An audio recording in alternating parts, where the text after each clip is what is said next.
Today I'm going to show you how you can sew up your seams on your garments in a really neat way.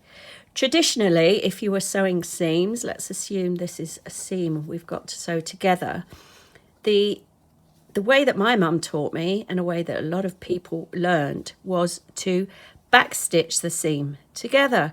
So something like, and I'm just doing this roughly here, in there, back along, through both seams, up there, and so on.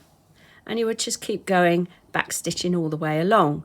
But the problem with that is it's not particularly even. So there is a neater way to do it. So let's just take this out and I'll show you how Mattress Stitch works. So Mattress Stitch is worked from the front, which is really useful because it helps you when you've got patterning on your work, so different colours, you can line them up really neatly and sew them together so that they match. If you're working Mattress Stitch to sew seams, then don't slip the first stitch. You might be used to doing that for things like scarves and shawls and so on, which creates a nice edge, but it's not great for seaming together. So always work the first stitch as normal. Okay, so that's one thing. The second thing is, I've talked about this before, it's much easier to sew things up when your item has been blocked, like this one has, than when it hasn't, which is this one. But we're going to use one of each today. So how does Mattress Stitch work? Well, it works from the front, really nice and straightforward. So the first thing you do is you work one stitch in from the edge all the time. And you can pull your knitting about, it's not going to break. So I'm going to start here. This is one whole stitch. I've gone under both parts of that stitch. So that's one whole stitch in from the edge. So I'll just take my yarn up through there. Notice I'm using a different colour. It actually doesn't matter in Mattress Stitch because it is so neat that you don't even see the second colour, and I'll prove that to you. So now we go over to our other side and we do the same thing. So we pull it apart, find the edge stitch, and there is the beginning of a column of stitches. And if I just line this up here, you can see that there's a column of V stitches there. So we've gone in just to the left of that. Now, from back to front, I'm just going to stop there because you've noticed I'm using a needle which has got a bent end. Now that's going to help me as we go further on, and I'll show you how. But also it must be blunt. If it's not blunt, then you have the danger of working through threads of your yarn, and then the wonderful Mattress Stitch and all its magic won't work. Okay, so we've just got ourselves started there. Now the next thing we have to do is go back in. So pull your knitting about again, go back in where we came out there, and up one ladder. You can see that ladder between the stitches in the next row there. Just hook that, and that's why I use this curved end, because it helps you hook that. Now I usually go under one ladder for the first part of the work. Some people do two all the way. I do one at the beginning and then two afterwards because I think that helps line things up a little bit better. Okay, so now we go over to our other side. We go back in where we came out, and this time we go up and scoop two ladders. Okay, and from now on, that's what we're going to be doing. Don't tighten anything too much at the moment.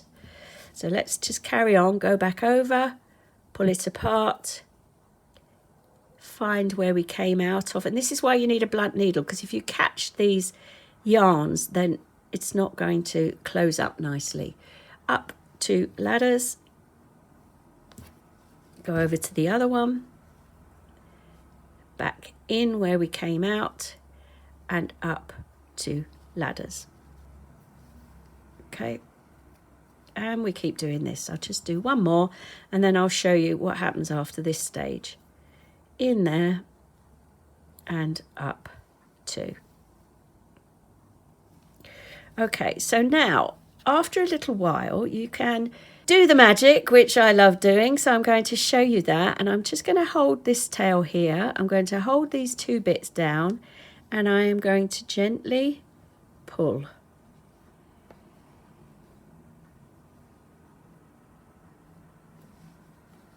There. Now look at that. That looks like two stitches sitting next to each other as if they'd been knit like that. Okay, you can't really see the difference.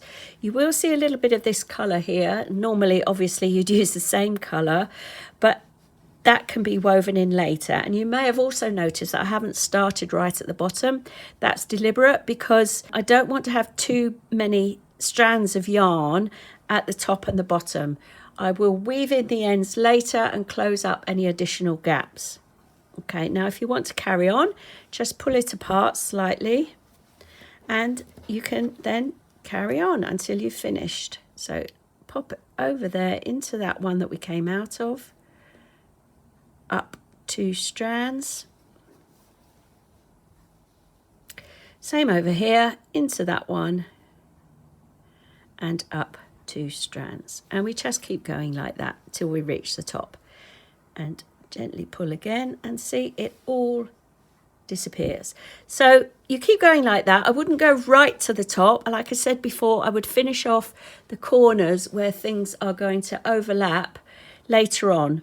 When you've worked on all the other bits, they're all ready to finally go together. So maybe that is the top of a side seam, and then you're going to be attaching the sleeve. So I would work all the corner getting together a bit later on. So there you have it. That's mattress stitch going straight up. Now this works, obviously, it needs the same number of rows on each square if the 2, 2, 2, 2 is going to work.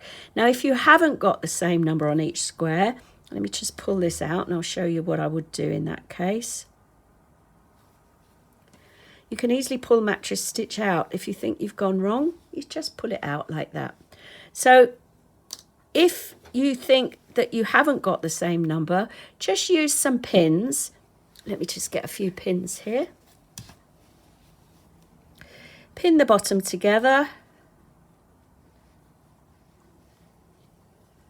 And again, as I say, blocking would really help with getting these two even. Pin the top together, flat. Pin somewhere in the middle together.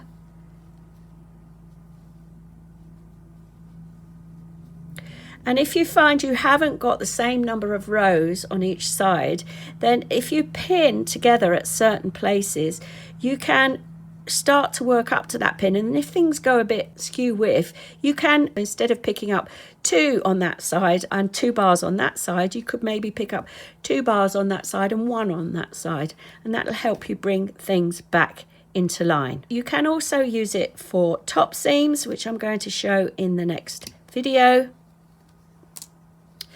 So the situation could be that you've created a front and you've created a back, and this would maybe be your shoulders, and you would normally probably back stitch them together. Well, you can use mattress stitch for that as well, and it's really, really neat. So I'm going to show you how to do that in the next video.